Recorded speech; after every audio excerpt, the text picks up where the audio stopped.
राजू पाटिल जो वो छोड़कर भारतीय जनता पार्टी का दामन थामने जा रहे हैं। लोगो हुआ करता था, वो सिटी का एक छोटा सा लोगो हुआ करता था, गाड़ी पर से वो भी गायब है। भारतीय जनता पार्टी के पदाधिकारियों के कार्यक्रम में शामिल हो चुनाव आने वाले हैं और ऐसे में पूरे महाराष्ट्र में अलग अलग तरीके से राजनीतिक जो परिवेश है पूरी तरह से समीकरण बदलते नजर आ रहे हैं। उठापटक का खेल चल रहा है। तो अगर बात करें इसमें पालघर जिला जो यहाँ पे 6 विधानसभा सीटें हैं, उसमें सबसे हॉट सीट जो मानी जाती है वो वसई विरार की 3 सीटें हैं, जिनमें भारतीय जनता पार्टी और अन्य पार्टियों के बीच लड़ाई होती है सालों से, लेकिन जीत एक ही पार्टी हासिल करती है, वो है बहुजन विकास अघाड़ी।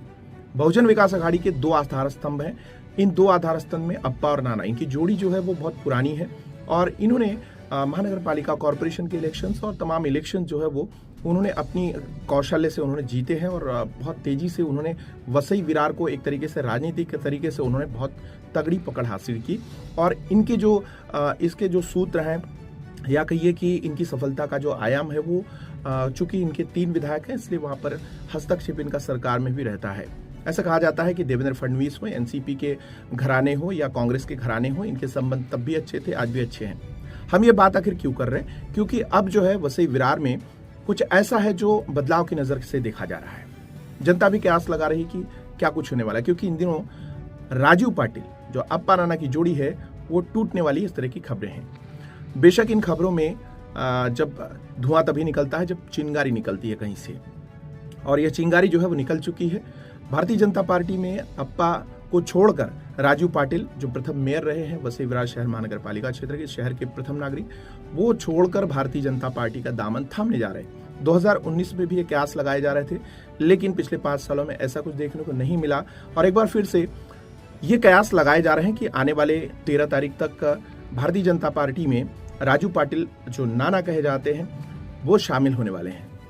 लेकिन ये कयास है कि इसका कुछ आधार भी है। अगर हमारे पास कुछ एक्सक्लूसिव फुटेजेस हैं जो हम आपको दिखा रहे हैं, जो ये तस्दीक करते हैं, ये सर्टिफाइड करते हैं कि जो खबरें निकल रही हैं या जो लोगों के बीच कयास है वो काफी हद तक सही है।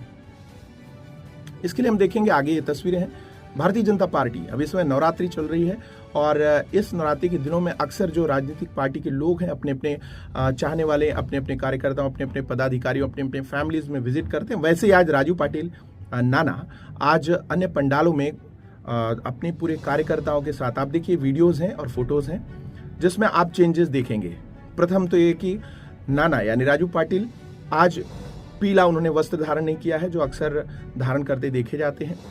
दूसरा, उनकी जो गाड़ी है उस पर जो लोगो हुआ करता था, वो सिटी का एक छोटा सा लोगो हुआ करता था, गाड़ी पर से वो भी गायब है। इसके अलावा अब वो भारतीय जनता पार्टी के जो पदाधिकारी हैं, जो नेता हैं, उनके पंडालों में जाकर बाकायदा अपने समर्थकों के साथ जा रहे हैं और उन समर्थकों के साथ वहां पे वो उन्होंने कार्यक्रमों में हिस्सा लिया। ये तस्वीरें वसई विरार क्षेत्रों की हैं। जेपी सिंह के यहाँ उन्होंने विजिट किया, वहाँ के गरबा पंडाल में गए, उनके कार्यक्रमों में गए। इसके अलावा भी कई ऐसे भारतीय जनता पार्टी के पदाधिकारी नेता हैं जिनके यहाँ कार्यक्रमों में आज शामिल हो रहे हैं।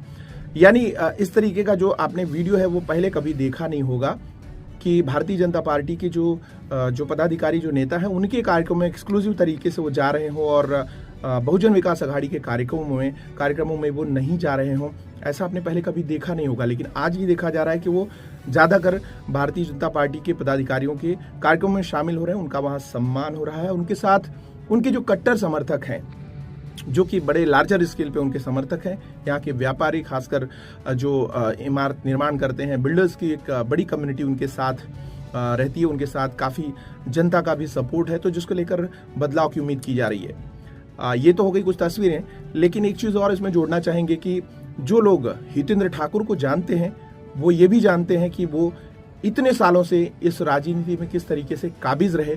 ये गणित और ये मंत्र सिर्फ उनको ही पता है। तो निश्चित तौर पे अगर राजू पाटिल नाना अगर भारतीय जनता पार्टी में जा रहे हैं तो हितेंद्र ठाकुर जो अप्पा है उनकी भी रणनीति कुछ ना कुछ तो होगी, जो आने वाले समय में पता बताएगी कि किस तरीके से ये 3 सीटें वसई की, नालासोपारा की और बोईसर की जो सीटें हैं, ये 3 सीटों पर भारतीय जनता पार्टी को कैसे मात देते हैं, या फिर नाना के आने के बाद भारतीय जनता पार्टी के हिस्से में एक सीट ये लगने वाली है, चाहे वो नालासोपारा हो या प्रेफरेबली वसई हो। देखना होगा कि राजू पाटिल के आने के बाद भारतीय जनता पार्टी में किस तरीके से वो ऑक्सीजन डालते हैं, किस तरीके से जिंदा करते हैं और किस तरीके से उसको खड़ा करते हैं। ये उनके लिए बड़ा चैलेंजिंग होगा, क्योंकि आने वाले समय बहुत कम है। आने वाले समय में भारतीय जनता पार्टी को एक तरीके से सीट दिलाना ये अपने आप में अजूबा है। क्योंकि अजूबा इसलिए क्योंकि अभी तक पहले ऐसा संभव कभी हो भी नहीं पाया था।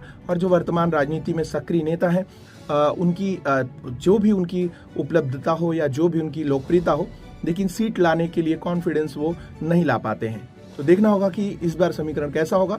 और जिस तरीके से राजू पाटिल आज भारतीय जनता पार्टी के कार्यक्रमों में शरीक हो रहे हैं, विजिट कर रहे हैं और लोगों से मिल रहे हैं, तो निश्चित तौर पे जो लोग कयास लगा रहे हैं कि आने वाली 13 अक्टूबर को वो भारतीय जनता पार्टी में ऑफिशियली शामिल होने वाले हैं, कहीं उसकी यह आहट तो नहीं है। आपको क्या लगता है? कमेंट करके जरूर बताइए।